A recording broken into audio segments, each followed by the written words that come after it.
యువకులు పోటీల్లో ఉత్సాహంతో తల్లిదండ్రుల ప్రోత్సాహంతో ముందుకు రావాలని ప్రభుత్వ విప్ ఆది శ్రీనివాస్ తనేడు యువనేత ఆది కార్తిక్ అన్నారు. వేములవాడ రూరల్ మండలం పోచెట్టిపల్లి యువకులకు క్రికెట్ క్రీడా సామగ్రిని పట్టణ రూరల్ కాంగ్రెస్ పార్టీ నాయకులతో కలిసి ఆయన అందించారు. ఈ సందర్భంగా మాట్లాడుతూ పోటీల్లో గెలుపు ఓటమి సహజమని, స్నేహితుల పరిచయాలు ఎంతో ఆనందాన్ని ఇస్తాయని యువకులకు సూచించారు. ఈ కార్యక్రమంలో ఈ కౌన్సిలర్ అజయ్, ముప్పిడి శ్రీనివాస్, నాయకులు తుమ్మధు, గణేష్, ఎస్ఎస్ఎల్ రూరల్ మండలం అధ్యక్షుడు రొండి రాజు యువకులు పాల్గొన్నారు.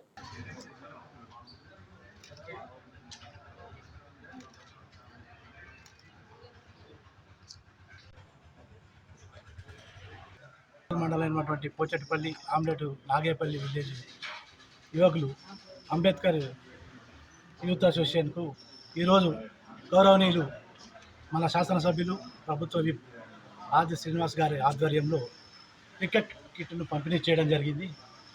యువత ఆటల్లో రాణిస్తూ ఆరోగ్యాన్ని కాపాడుకుంటూ ఈ దేశానికి ఎంతో భవిష్యత్తునిచ్చేది యువతనే కాబట్టి యువతకు సీనన్న ఎంతో ప్రోత్సాహాన్ని ఇస్తాడు. అది క్రీడల విషయంలో కావచ్చు, అది రాజకీయ సాంఘికమైనటువంటి విషయాల్లో సీనన్న ఎప్పుడు తోడుగా ఉంటాడని ఈ విషయాన్ని మరోమారు తెలియజేస్తూ, ఇటువంటి క్రీడాకారులు ఒక క్రికెటే కాకుండా వాలీబాల్ కావచ్చు, ఇంకా బ్యాడ్మింటన్ కావచ్చు, షటిల్ కావచ్చు, ఎలాంటిదైనా క్రీడలకు సీనన్న మంచి మనస్ఫూర్తితో అవకాశం కల్పిస్తాడు.